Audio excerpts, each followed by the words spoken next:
Bismillahirrahmanirrahim. Assalamualaikum warahmatullahi wabarakatuh. Okay, apa khabar semua?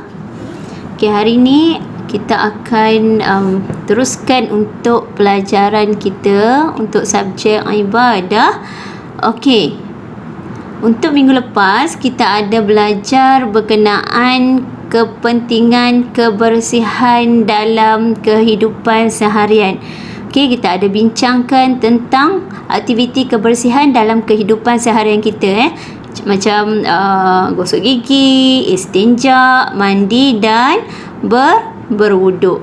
Okay, untuk kelas hari ini, sebelum kita masuk untuk subjek, untuk tajuk yang seterusnya, Ustazah nak kamu buka untuk muka surat. Okey, di muka surat yang ke-29. Okey, semua boleh nampak muka surat yang ke-29. Okey, dekat muka surat yang ke-29 untuk buku teks ibadah. Okey, kamu boleh nampak ada aktiviti di situ. Saya nak kamu tolong siapkan aktiviti ini. Okey, apa yang diminta adalah isi tempat kosong dengan jawapan yang betul. Okey, isi tempat kosong dengan jawapan yang betul. Okey, kita tengok soalan yang pertama. Kat atas ni dia dah bagi jawapan ya. Okey, kita ada jawapan wuduk, mandi, siwak, istinja dan juga tayamum. Okey, siwak tu apa ya? Siwak ni adalah kita menggosok gigi, kita bersugi. Okey, bersugi atau menggosok gigi ataupun dipanggil siwak. Okey, soalan yang pertama. Okey, bagi yang tak boleh nak ni, kita baca sama-sama dengan Ustazah ya.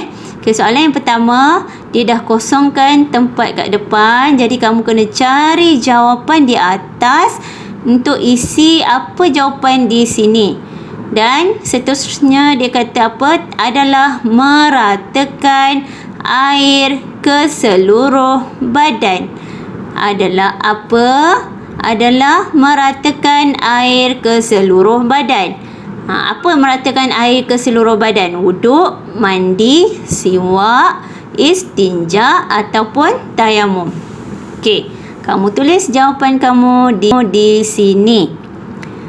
Soalan yang kedua, hadas kecil boleh dihilangkan dengan hadas kecil boleh dihilangkan dengan apa? Dengan berwuduk, dengan mandi, dengan siwak, istinja ataupun tayamum. Okey? Okey. Soalan yang ketiga, untuk membersihkan tempat keluar najis, kita perlu ingat tak apa yang kita bincang minggu lepas? Selepas kita buang air besar atau air kecil, kita kena buat apa? Ni dia kata untuk membersihkan tempat keluar najis, kita perlu apa? Wuduk, mandi, siwak, istinja ataupun tayamum.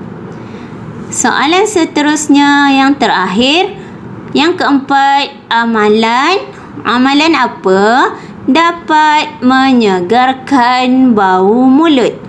Amalan apa dapat menyegarkan bau mulut kita? Siapa tak buat benda ni, mulut dia akan berbau. Bangun pagi kalau tak buat benda ni, mulut dia akan berbau. Kalau dia bercakap dengan orang, nafas dia akan berbau. Jadi amalan apa? Amalan wuduk, mandi, siwak, istinja ataupun tayamum. Okey, isikan jawapan kamu. Seterusnya, aktiviti yang kedua, tuliskan aktiviti yang betul mengikut gambar.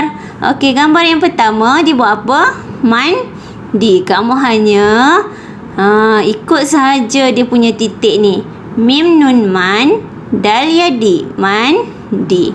Yang kedua, wuduk, waw do waw hamzah, wuduk.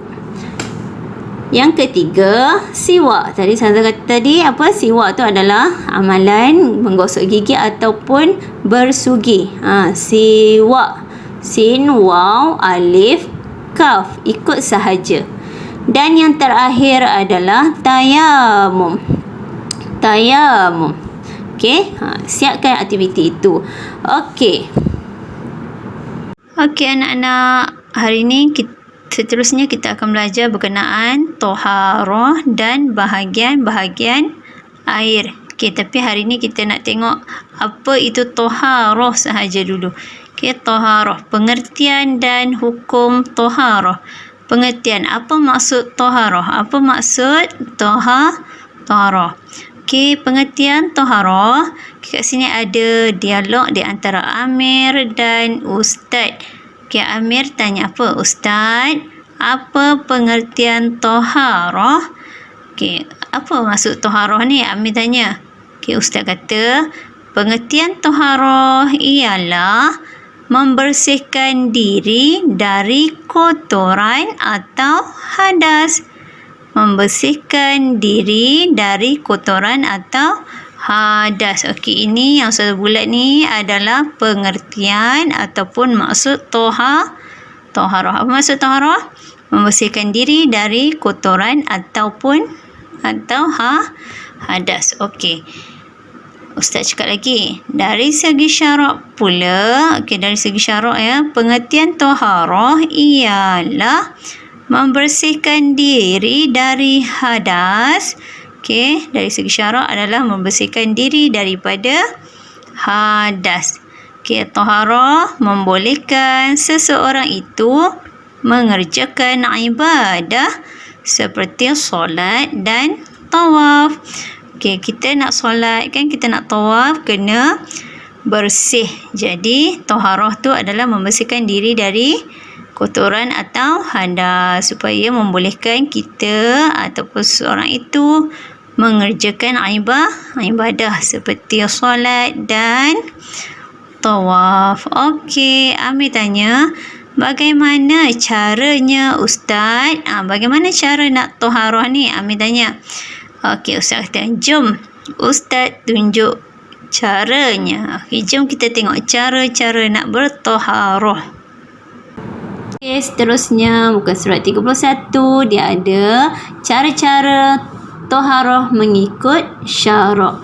Okey, ini cara-cara toharah. Toharah tadi apa dia?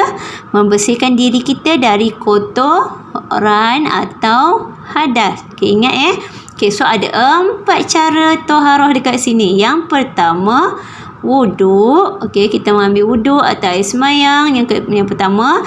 Yang kedua, istinja. Okey, istinja ni membersihkan selepas kita membuang air besar atau air kecil. Itu kita panggil istinja. Yang ketiga, tayamum. Tayamum ni adalah kalau kita nak ambil air semayang, kita tak ada wuduk, kita tak ada air minta maaf, kita tak ada air, kita boleh tayamum. Tayamum menggunakan debu. Okey, seterusnya mandi. Ini adalah 4 cara kita nak toharah, membersihkan diri kita daripada kotoran ataupun hadas. Okey. Dan aktiviti yang terakhir untuk hari ini, muka surat 32. Okey, muka surat 32.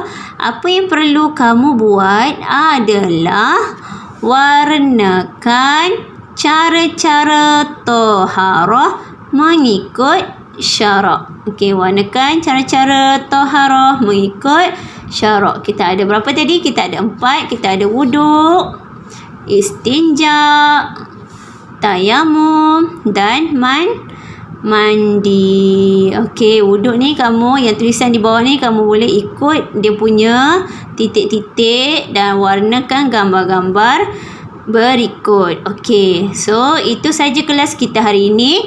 Jangan lupa, tolong ingat apa itu maksud istinja. Apa itu maksud toharah, minta maaf ya. Okey, itu maksud toharah. Saya nak kamu ingat apa maksud ataupun pengertian toharah. taharah untuk kelas hari ini. Okey, jadi kamu ada berapa tugasan hari ini? Kamu ada bertugaskan perlu siapkan tugasan di muka surat 29 dan juga 32. Okey, selamat belajar kepada semua dan tolong siapkan tugasan masing-masing. Nanti bila untuk hari menghantar buku nanti Ustazah akan semaklah kamu punya tugasan. Okey, yang penting kamu belajar dan buat apa tugasan yang diberikan. Okey, itu saja untuk hari ini.